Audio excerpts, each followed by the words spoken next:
Hi, this is Mick from DBmarlin, and in this short video, I'm going to give you a walkthrough of how you can use the DBmarlin Co-pilot. So DBmarlin Co-pilot is our built-in AI assistant. It can use a number of different AI models and providers, and the aim is to give you some clear recommendations about how you can optimize and tune the performance of your database. So if I jump into my DBmarlin demo environments here, I'm looking at a Postgres instance in this case. And where the DBmarlin Copilot lives is behind this little chevron icon here. We can slide it out. We can type in our questions here, use it like a chatbot, as you would use ChatGPT or any kind of similar assistant. And when you're done, you can slide it out of the way. So it's a Copilot assistant that sits there. It's available on every screen within DBmarlin, and it's there for you to use to answer any questions that you need answering. As far as setup, you've got two modes you can set this up. You can either use your own personal API key for whichever provider you choose.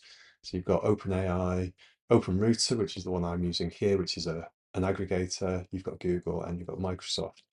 And within each of those, you've got a number of different models. So the one I'm using at the moment is GPT 4. And then when I save, that save then validates that API key to make sure that it's valid. So in my case, that's my own personal API key.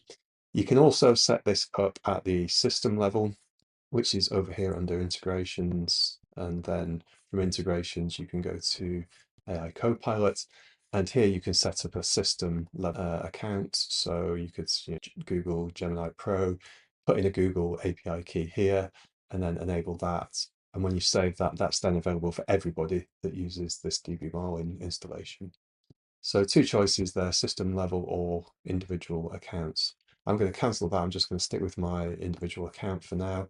Go back to the Postgres database we were looking at, and I'll show you where you can then use the Copilot within the DBmarlin UI. So the first place would be here where you see top weight events within this panel here. And just above the panel, you can see DBmarlin Copilot. And if I click that, you can see without having to do any typing, it's formulated a prompt for us here that says Postgres database, spending a lot of time in buffer IO and active time, what can I do? And it explains what that means, what the wait event is indicating, and then it's coming back with suggestions such as optimizing your queries, increasing shared buffers, tuning checkpoints and while settings, improving your disk performance, and so on. So analyzing wait events is one place. You can also do that at the individual wait events. So if I had one here further down the list, let's say while write, for example, it's not one of my top events, but I might still want to ask the Copilot.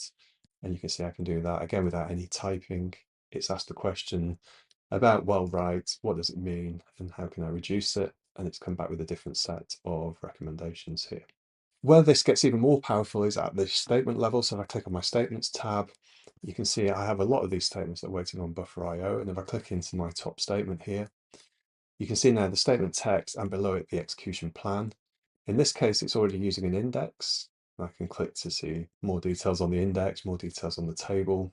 You can see it's not a very efficient index, so it's got a very high cost here. So again, you've got the DBmarlin Copilot here. You can click the button.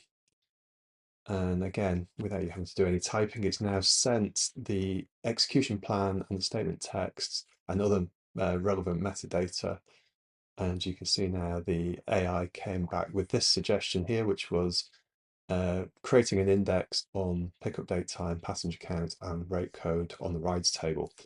And for any of these code blocks, you can just click here to copy to clipboard, and then you could take that and run that in your test environment and then validate that that does give the impacts you were looking for.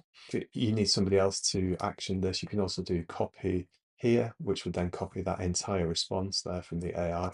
And you can send that to somebody on Slack or as a Jira ticket or however you operate in your environment. So that's the AI Copilot. So hopefully you found that useful, and look out for more of these videos coming very soon. So thank you for listening.